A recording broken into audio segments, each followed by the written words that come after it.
there was still another looting still in Abuja there. So you can see that this looting is concentrated more in the north. Of course, that's where the poverty is working on two legs in Nigeria. Northern Nigeria is one of the poorest places in the whole world. When they call Nigeria the poverty capital, you don't understand why.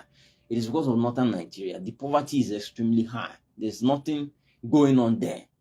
There's nothing going on there, and unfortunately for them, they don't even embrace education. Assuming they embrace education, you can say, okay, these people may be able to find a way out. But these are people who are completely dependent. No education, nothing. So you can see that there's a lot more looting over there going on. So the next day, on the 4th of March, day Abuja, I think they say it was a truck or a vehicle carrying some bags of foodstuff, corn and all that. They blocked it and looted everything. You can see the video. They looted everything and took it away. Some people even took as much as two bags each person. You know, they look.